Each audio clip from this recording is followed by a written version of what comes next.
Okay, here we are finally. Let's start again to talk a little bit about the World Tour. So the difference between men's World Tour and women's, or better between men's and women's interests for the medias and for the sponsors, etc. What's your point of view on this?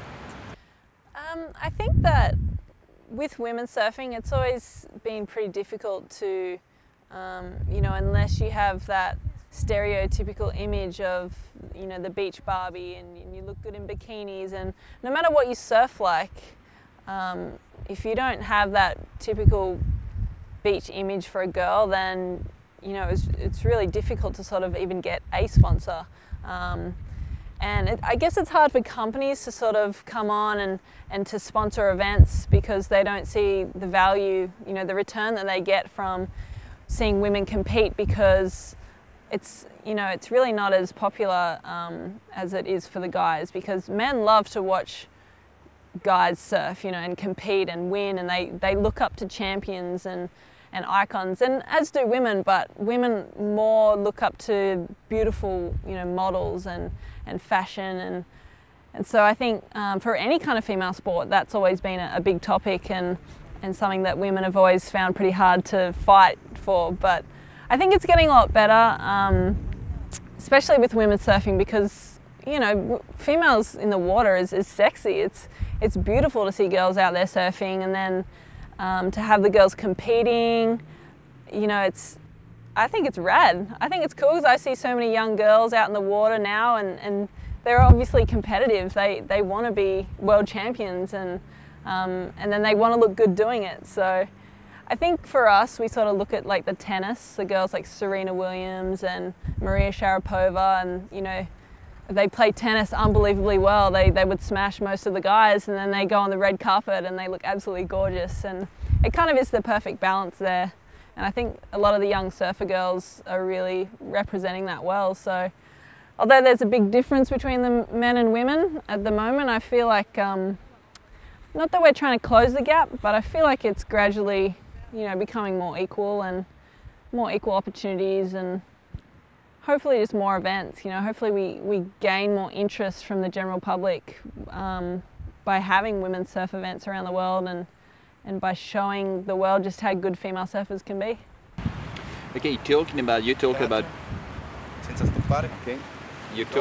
the events. Here, we'll just check the microphone a little bit.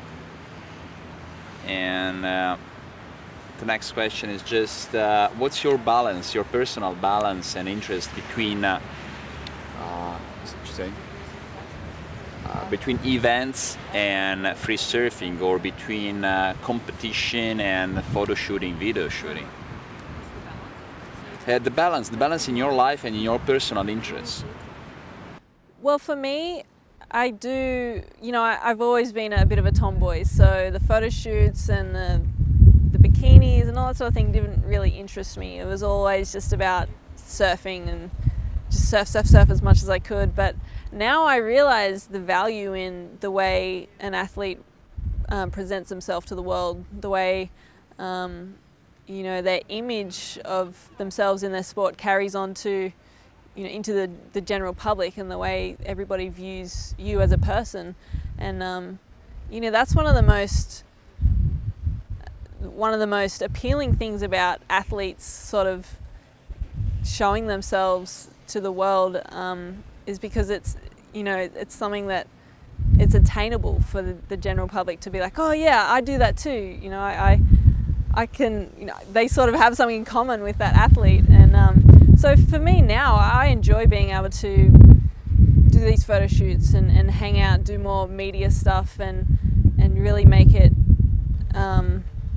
really intimate with me and with my thoughts. And yeah, I don't know, it's cool. I find that the sponsors and companies, there's so much more to a personality, and if you can really use that to its absolute potential, then that's so important, to have, and for especially for your sponsors, because then they can sit there and go, well, yeah, we're going to pay her more money because she really represents our company well. Okay, and just switching from competition to spirituality a little bit, what is the ocean for you? The ocean for me is almost everything.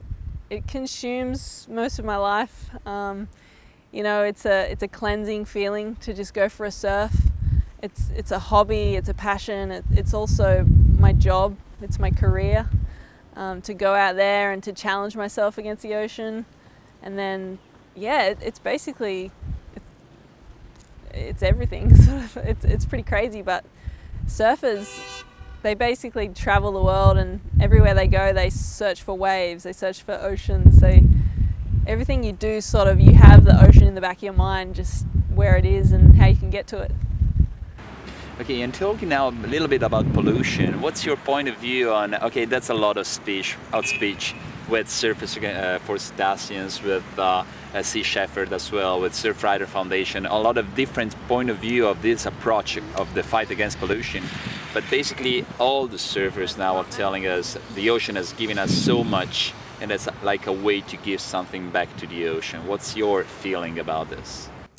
Yeah, my feeling is the same. I mean, the ocean is giving me everything. It's, you know, it's basically my life, as I said before, and so to give back a little bit was, I mean, you really if you could give it everything, you'd have to give it your life. But and in some cases that happens, unfortunately. But yeah, it's really about looking after the places that we've come to enjoy, and that's why, you know, I'm a part of the Surfrider Foundation, and just those little things where, you know, I'll be at the beach and it's as simple as picking up your rubbish and just, you know, we want to only leave our footprints in the sand because it's such a beautiful world, and we really want to keep it that way.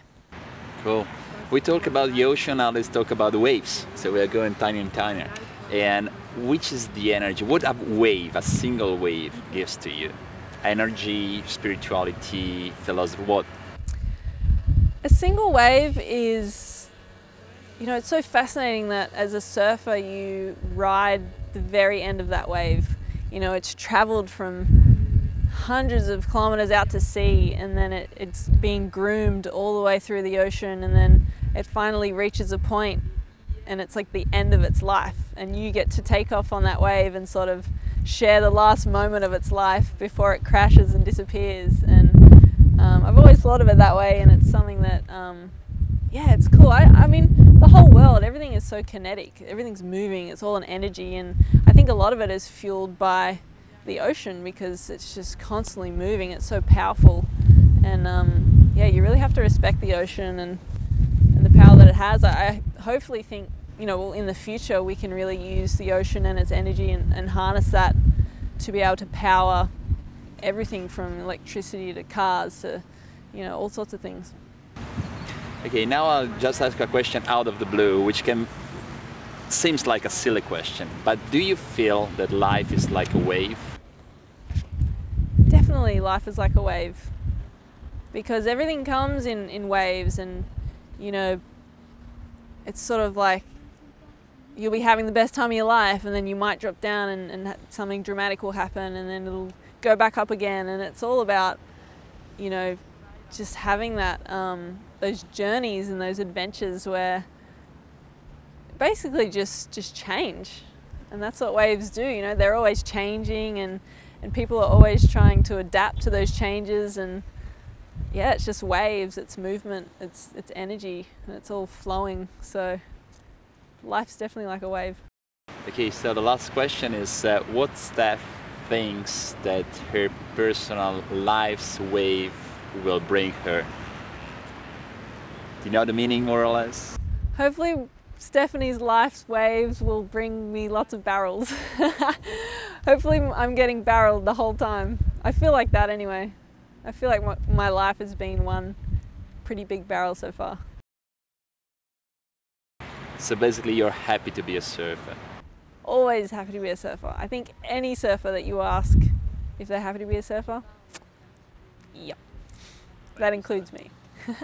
That's it. No worries.